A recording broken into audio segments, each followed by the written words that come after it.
Hello everyone, this is Zara Fereydoun Akavan, and today we're going to speak about the 26th illustration in the Shahnameh of Shah Tahmasb.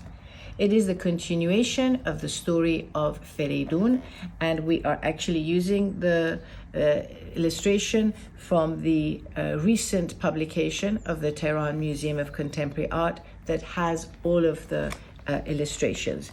It shows Fereydoun, who decides to see what his sons are made of. So he disguises himself as a dragon and attacks his sons.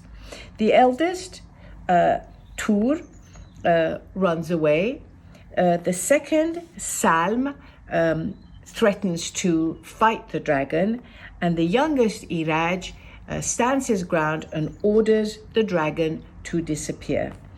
This painting is attributed to Agha Mirak, and it is just gloriously filled with so much energy. And just look at the delicacy with which this dragon has wrapped himself in within the rocks, and you have the fire shooting out of him like wings as he steps forward. And look, he's stepping all over the rocks and then shooting out flames at Iraj, who stands his ground. This painting is actually very famous because at the time it was owned by Stuart Cary Welch, which when we talked about it in class, I did not know. He had bought it in 1977 privately, just after that 1976 sale when Arthur Houghton started to sell many of his paintings privately, and it was sold privately through Agnew's. In 2011, after the death of Stuart Cary Welch in 2008, it was put for auction with all of his collection at Sotheby's.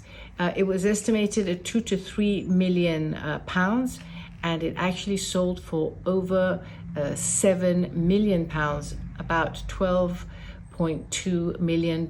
Made all the records because it was the most expensive Islamic art painting sold at the time. And what is fascinating about this was because, as you know, he was studying all these paintings for 15 years for his book. And on the back of this painting, he himself had noted, amazed by its quality, enjoyment of photographing and studying it, as well as writing about it, finding out from Agnew's that this was one of the folios being offered for sale, acquiring it, the costliest acquisition I ever made, terrible effort, but successful, a triumph. So it was bought by the Agha Khan in 2011 for $12.2 million, and it is in the Agha Khan Museum in Toronto.